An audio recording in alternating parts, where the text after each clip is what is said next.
Assalamualaikum warahmatullahi wabarakatuh. Halo semuanya, perkenalkan nama saya Mailana Putra Alfarezi dengan NIM 24050724236. Di video kali ini kita akan membahas dan mengoreksi salah satu poster bertema bahasa gaul dan eksistensi bahasa Indonesia baku. Kita akan lihat apa saja kelebihan dari poster ini, kenapa isinya penting dan juga apa yang membuat tampilannya masih kurang menarik sehingga bisa kita perbaiki menjadi lebih efektif dan komunikatif. Bagian 1 yaitu penjelasan isi poster. Secara umum, poster ini menyampaikan tentang dua hal yang penting, yaitu satu, bahasa gaul, yang biasa digunakan oleh anak muda dalam pergaulan sehari-hari, seperti kata ganteng dan baper. Dua, bahasa Indonesia baku, yaitu bahasa yang digunakan dalam situasi resmi atau formal, seperti di sekolah, pemerintah, dan perkuliahan. Di bagian bawah, ada juga poin tentang peran bahasa Indonesia, yaitu meningkatkan komunikasi yang lebih efektif dan memperkaya khasanah budaya.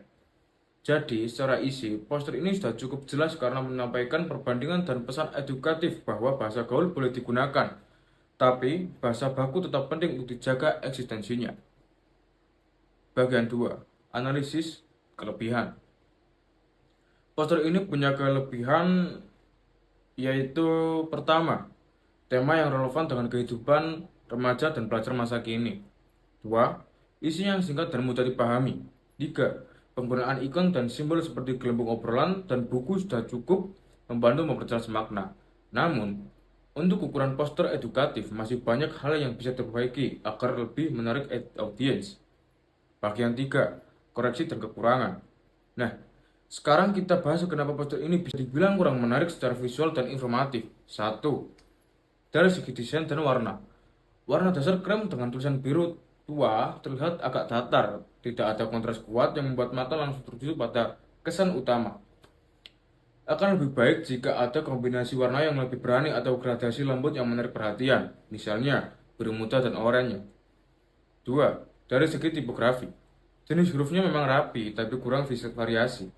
Semua teks tampak sama besar dan sama tebal, sehingga tidak ada hierarki informasi. Sebaiknya, judul, subjudul, dan isi teks diberi perbedaan ukuran atau gaya. Misalnya, teks untuk judul, reguler untuk isi. 3. Dari segi tata letak. Poster ini terkesan terlalu kosong di bagian bawah. Ruang kosong seharusnya dimanfaatkan untuk menambah elemen visual seperti ikon tambahan, ilustri orang berbicara, atau contoh penggunaan bahasa baku dan gaul dalam kalimat. 4. Dari segi isi pesan. Walaupun isinya sudah informatif, penjelasannya masih sangat singkat. Misalnya, bisa ditambahkan sedikit konteks tentang bagaimana bahasa gaul mempengaruhi penggunaan bahasa baku. Atau, pesan ajakan seperti gunakan bahasa sesuai tempatnya, agar audiens merasa lebih tergerak. Bagian 4. Saran perbaikan. Untuk membuat poster ini lebih menarik dan komunikatif, bisa dilakukan beberapa perbaikan seperti gunakan warna kontras agar pesan utama menonjol. Tambahkan visual atau ilustrasi karakter anak muda agar lebih hidup. Gunakan kalimat ajakan seperti bangga berbahasa Indonesia, tetapi tetap gaul tanpa lupa bahasa baku. Susun kembali teks dengan hierarki yang jelas, dan tambahkan sedikit ruang antar bagian agar tidak terasa padat atau monoton. Terakhir, jika ditujukan untuk media digital, bisa ditambahkan elemen modern seperti hashtag atau animasi ringan. Bagian 5, penutup. Ya, kita sudah sampai di bagian 5 yaitu penutup.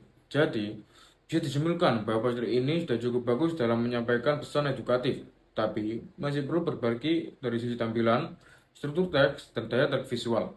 Dengan sedikit sentuhan desain dan pesan yang lebih kuat, poster seperti ini bisa jauh lebih menarik dan efektif untuk mengedukasi masyarakat tentang pentingnya menjaga bahasa Indonesia baku di tengah berkembangnya bahasa gaul. Sekian dari saya. Assalamualaikum warahmatullahi wabarakatuh. Terima kasih.